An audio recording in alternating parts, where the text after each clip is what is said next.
April 9, 1942. A date etched not just in history, but in the soul of the Philippines.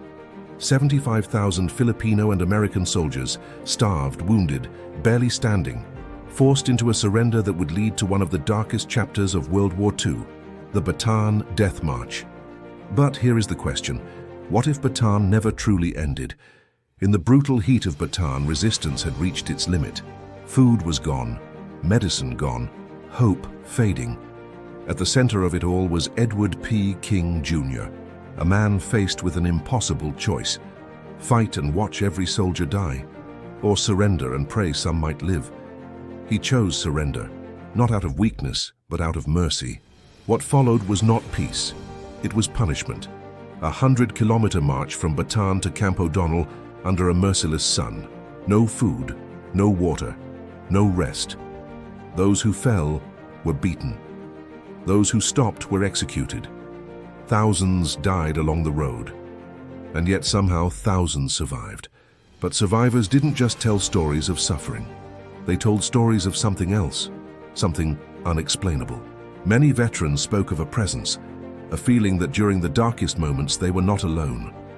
One soldier recalled, "There were nights when I felt someone walking beside me, guiding me. But when morning came, no one was there."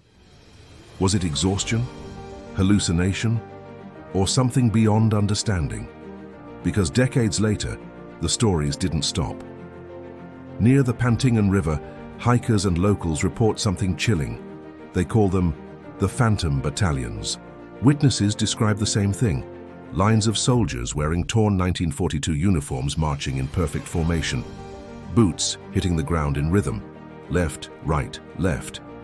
But when approached, they vanish, instantly, leaving behind only one thing: the sound of marching continuing in the empty air. Different people, different years, but the same story, again and again and again. At the Mount Samat National Shrine, another figure is said to appear. They call her the Lady in White, a silent woman walking through the marble colonnades at night. Some believe she represents the grieving mothers, wives, and daughters who never saw their loved ones return. And deep within Bataan National Park there are lights, small, flickering, too bright to be fireflies. Locals call them orbs of valor. Are they natural phenomena or something more? Echoes of energy left behind by those who suffered and refused to be forgotten. Why do these stories endure? Why does Bataan still feel alive? The answer lies in one word: Giting, valor. But not just bravery in battle. Giting is deeper than that.